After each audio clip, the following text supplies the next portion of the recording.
All right, how's everybody doing? It looks like we got a good stream this morning. And we've been doing a lot of work, so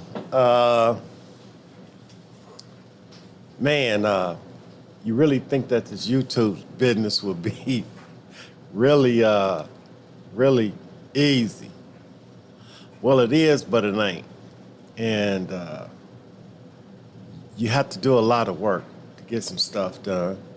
So anyway, I'm gonna move into this stream, and we ain't gonna hold you long.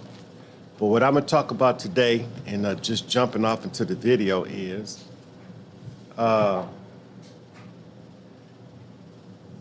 addiction, on how it affects the individual and the collective, meaning a group of people. And for the purpose of a group, I'll say two or more. So how the disease of addiction, obsessive and compulsive behavior, obsessive thinking and compulsive behavior makes up the disease. And so with that being said, we're going to jump right into this video. Now, if you like it, please don't hesitate to hit the what is it called? Subscribe. And now, it's in many circles in the recovery community, and although there's one community with various paths of recovery, and this is how I think about it, because recovery is going to be recovery at the end of the day. And I also believe that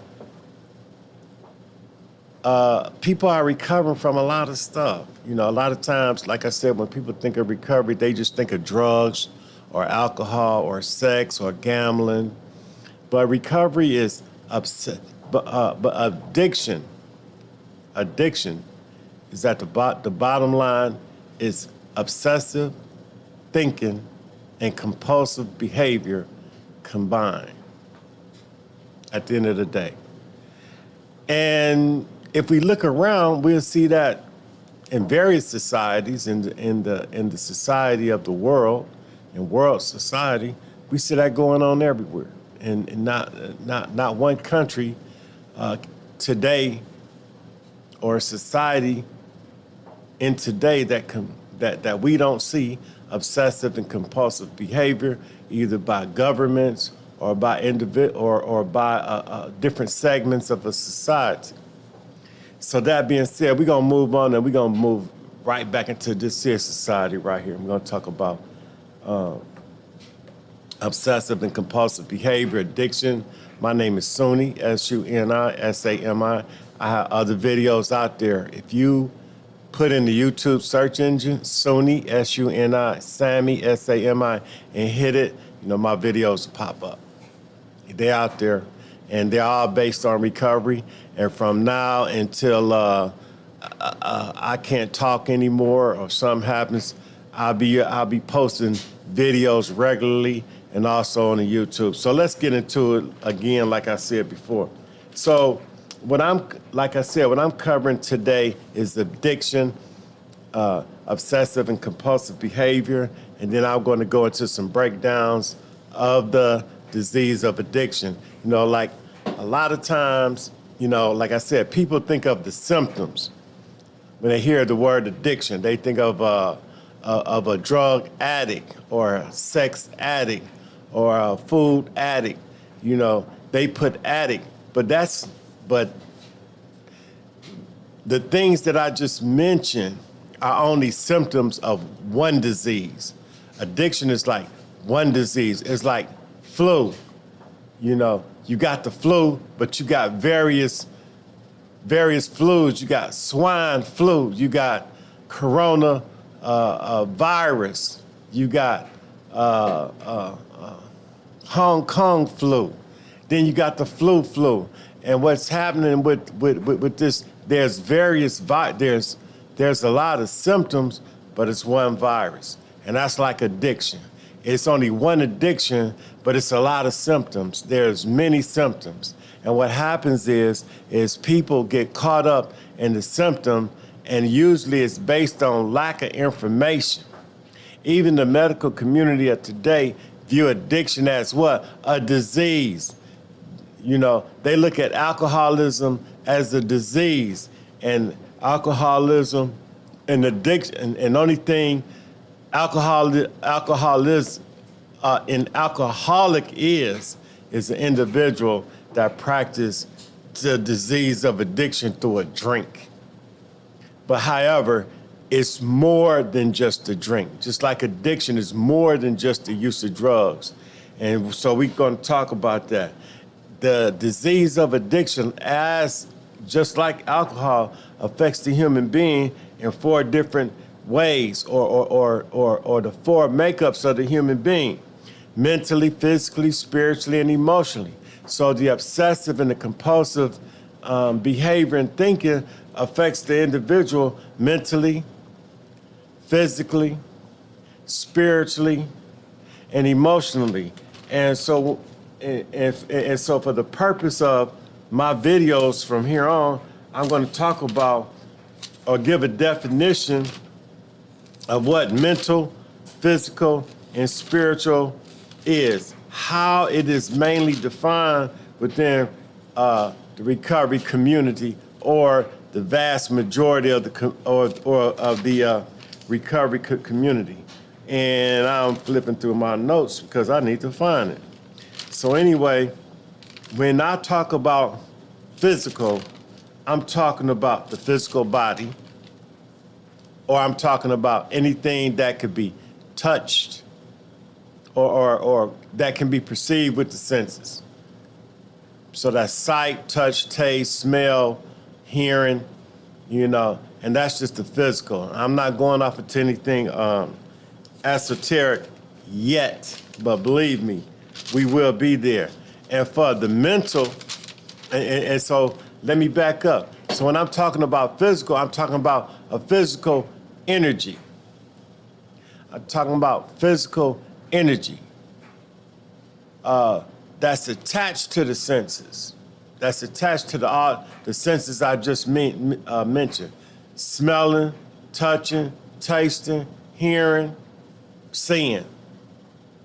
So the next part of it is we're talking about the mental or the mind, thinking. And I'm talking about thinking that motivates energy. I'm talking about thinking.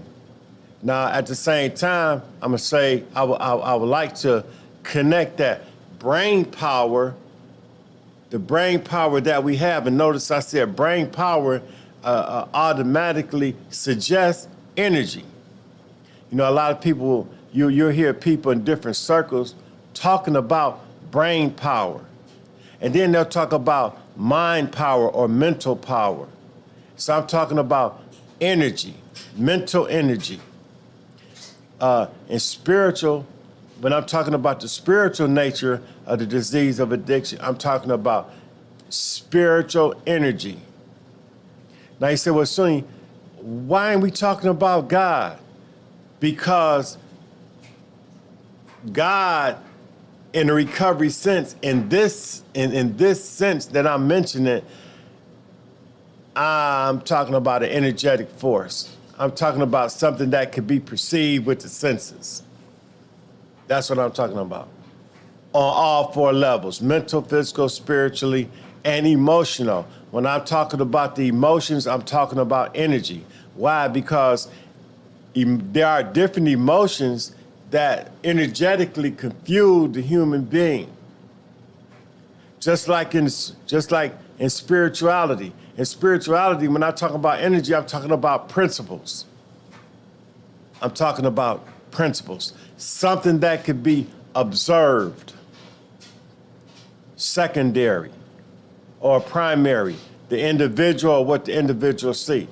Like the principles of rain, the principles of different types of behavior. So moving on from this part to the next part, I'm talking about physical energy, mental energy, emotional energy, and physical energy. These are all what makes up the human being and the collective. Why? Because remember when I gave the definition of a collective, I said I said two or more individuals. So the next part of this thing of my, and I'm getting kind of excited, so I need to calm down. I talked about trauma before, and I'll talk about it again. And I'm just going to go over that. I talked about acute trauma, chronic trauma, complex trauma, and PTSD. And very simply, acute trauma is, trauma is an event that happens with a person where perceived danger or danger has happened. The person experienced a feeling of danger, or they experience direct danger themselves. Then it's complex trauma. This results from a multiple traumatic event of the same, but it's the same thing over and over. And then we're going to talk about complex trauma. And complex trauma is very simply multiple trauma events that happen at the same time. Very simple. PTSD, post-traumatic stress disorder. In this context, it happens to an individual before they reach their adulthood. So they have experienced some trauma, and then they've developed a disorder. Very simple. Now moving on, back to my talk, really. The disease of addiction affects a person's thinking. Let's go back to that. So a lot of times, man, people that experience this disease of addiction in relationship to the trauma, their thinking is affected. And a lot of people who really think they thinking is in order is really not. And so, like, a lot of times you can look at the telltale signs, for example. Drugs and alcohol, gambling, and overeating are the most obvious types, because you can look at a person or observe a person's behavior. And you can say, okay, well, this person is overweight. They probably got 100 pounds. They probably they might supposed to weigh 100 pounds and they're walking around with 2. A person that's constantly drinking alcohol, they have a morning, noon, and night. That's obvious. Drugs, that's obvious. Gambling, that's kind of obvious. These people find unmanageability in their life. They're unable to maintain a quality of living that's reflective of where they are in their life of today. Even a person with $1 million to a person with zero, with $0. And why do I say that? It's because if you're dealing with any type of addiction that's active, it's going to affect you wherever you are in your life. Which brings up, I talked about the trauma, right? And how does trauma affect addiction? Well, usually when people are traumatized because of the nature of the human being, what usually happens is there's a balance that's created within that human. So let's say if a person suffers acute trauma where they have a one-time situation, let's say they're involved in a car accident and they've experienced it and they lost a limb, or the accident was so, the impact of the accident on their life caused them to not come outside or not even drive or don't even get on the, or they don't even want to drive no more. And what happens is a different personality is developed as a result of the trauma. So the more intense the trauma, the more of a personality is developed. And sometimes these personalities have names. We call them aliases. And check this out. People don't even have to have trauma. They could want to belong to a situation and then create a personality. Yeah. We see it a lot of times. All you gotta do is like turn on the TV, and when you watch an actor is basically, how can I say this? Because they've created a personality that's not themselves and they've took on their personality, then they've actually created a shadow self. And that's a very, very, very good idea. A good analysis. So what happens in the trauma, a person will create a personality, and what happens is this personality will manifest when certain situations in their life happen. Right. So as a result is this personality that's developed also takes on that human being mentally, physically, spiritually, and emotionally. That's for real. That's how deep this disease of addiction is. That's very underplayed. Yeah. So, and let me back up a little bit. The personality can be so powerful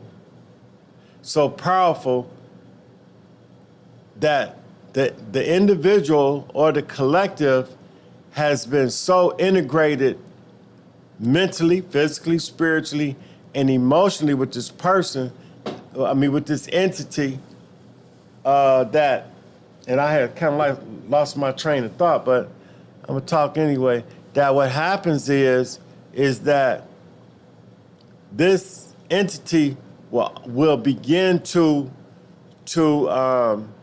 as they fuse, as they combine in with the individual or the group, they also take on certain traits,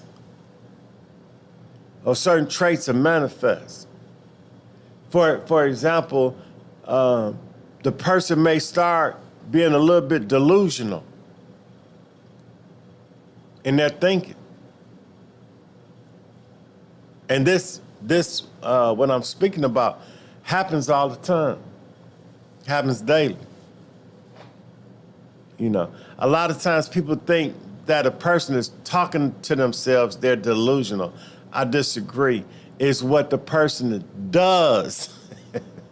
Is you could talk all day. You could talk all day. And the only thing that person is doing is really expressing what another person might be thinking. Because a delusional person could be delusional in their thinking. And that's how the disease of addiction affects a person. Inside the thinking. The disease will tell you, it'll tell you in your own thinking that you don't even have it. But the only way they spot it, they see it in another person. And they say, look at Johnny over there. They have these behaviors. Well, it could be that you spotting your own. I think in psychiatry it's called identification. If you spot it, you got it. Right? So anyway, moving on, and I ain't really moving on, just talking about some more. So I want to talk about resentment, anger, and fear. Resentment, anger, and fear is developed Remember when I was talking about that PTSD, post-traumatic disorder, stress disorder? Well, what happens in PTSD, and I said the individual will experience traumatic events in their childhood. Well, what happens is an individual, for example, let's say they were abandoned, put in foster care. They was put in foster care. This happens a lot. Or they had to go live with an auntie, or they lost a parent, or the parent was not available for them. And then they get angry at their childhood. Or you can see some children, they see that other kids got stuff that they don't have. And then they experience a sense of loss, and then they become angry. As they get older, they get angry at their past. And what is resentment? Resentment is anger at is anger. Well, let me make sure I got it. It's anger at the past. And I'm gonna call the past anything 90 days, a full season and beyond, or past. So a season is usually about 120 days? And then we got anger. And inside of anger, the individual or the collective is mad at the present. They can't get past in their present. They're angry in the here and now. And when I say angry, I don't mean something pretty much minor, whereas a person get mad because somebody hit them or said something, bad to them, or they had something pretty much dirty done to them, and they got mad. What the quote unquote normal person does when they get mad, they get over it. But what happens with the person that suffers from obsessive and compulsive disorder, they're mad in the present and they staying mad, and they might look for some get even or some I'ma show you. And it affects them mentally, physically, spiritually, and emotionally. And what happens is obsessive and compulsive thinking kicks in. And then what happens is they develop fear of the future. And I don't mean, and let me make a clarification and a distinction here.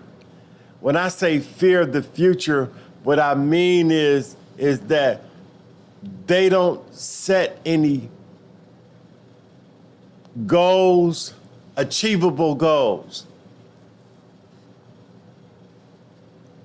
The goals and the plans that they set is really not based in reality.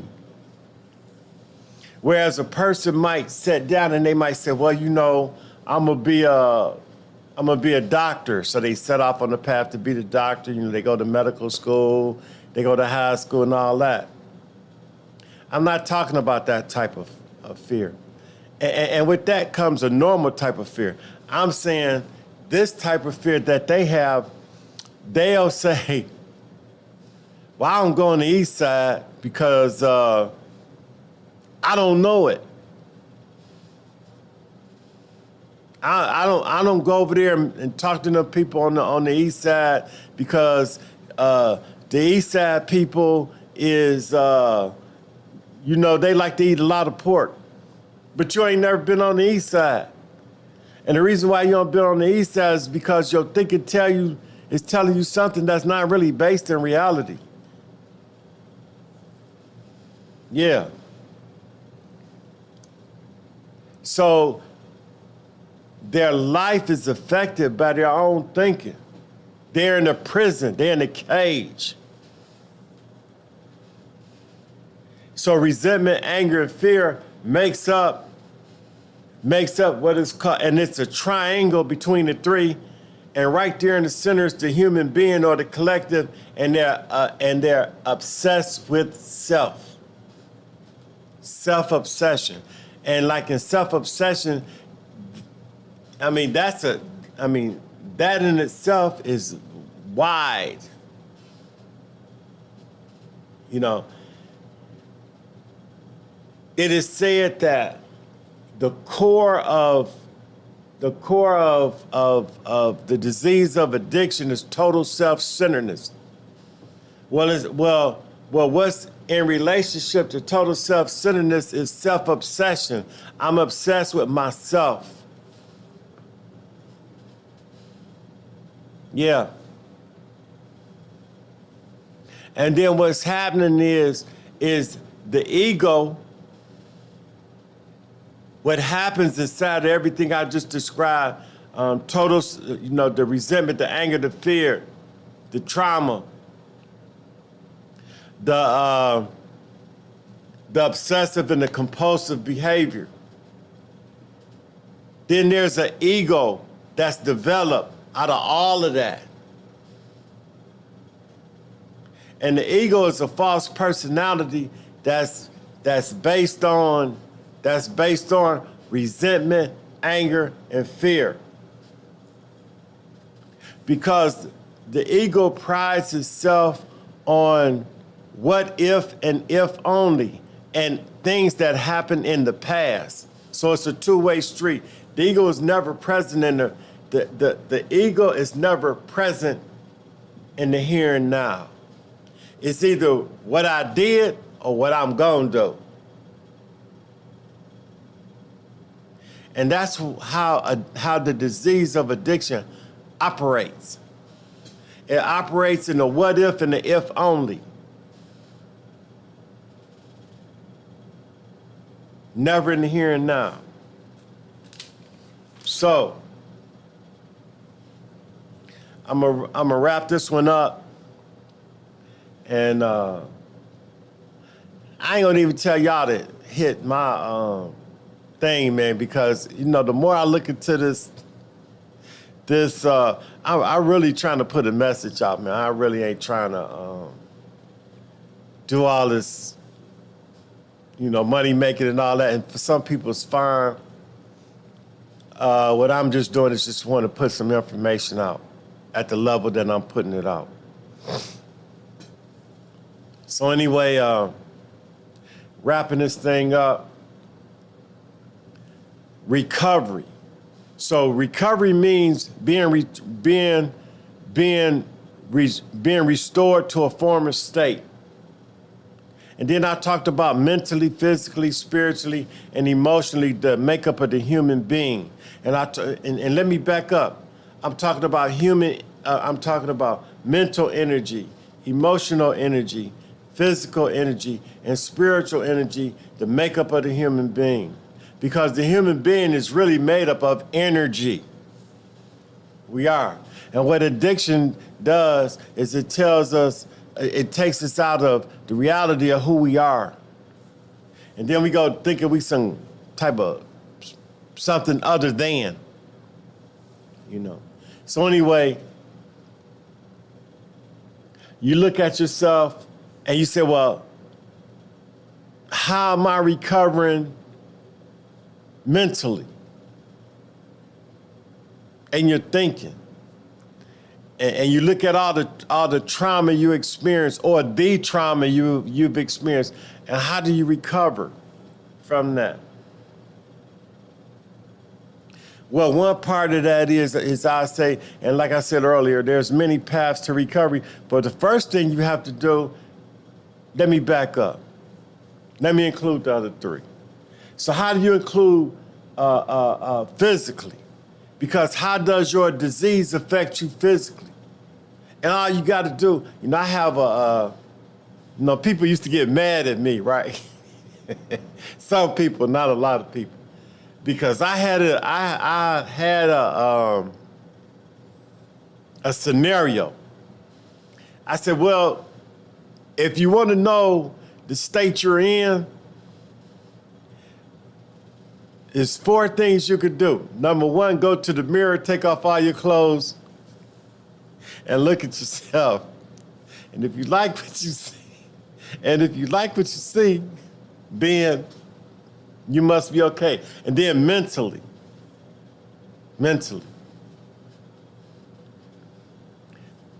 In the middle part, I said, well, if you could stay focused, if you could start your thinking for 5 minutes. In other words, if you could stop thinking about somebody else and think about yourself for 5 minutes, or criticize yourself for 5 minutes, then you might be on to something. And then spiritually, I would say, look at what you practice.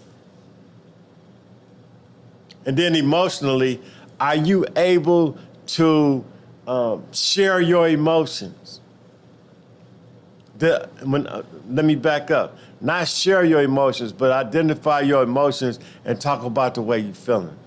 So that was like the criteria that I got, but I'm gonna say this, I didn't get it, I got that off of somebody else. I heard somebody else share about that, and I applied it. So anyway, mentally, physically, spiritually, and emotionally in the recovery process. But the first thing that you always have to do in recovery that you should do is come out of denial, because if you don't, the biggest barrier to recovery is denial, because a lot of people think they're all right. They think ain't shit wrong. And they sitting around here with the solution to the world's problems. They sitting around here talking about what other people are doing, but they not looking at their own self. And collectives are like that too, groups of people. Because you have a whole group of people sitting around talking about this other group of people, and they might even be worse off. It's called denial. Yeah. So anyway, how do we get to the recovery? Well, my time is up, but I will be putting out another video talking about recovery, mentally, physically, spiritually, and emotionally. I would be talking about the breakthroughs of recovery, the getting over denial. How do you get over denial? What is denial? Is denial a single behavior or a single thought? Or is it complex? But I'll give you a clue. Denial is very complex. Very, very complex. Earlier in the video, I talked about some people, they don't even know. They don't even have a clue. They think everybody else fucked up, bad. Yeah. And even when they looking at their own self, their own situations, they still don't see it. And I'm saying, person could be a millionaire with a quality of life like somebody in the ghetto, based on their own thinking. Mentally, physically, spiritually, and emotionally bankrupt.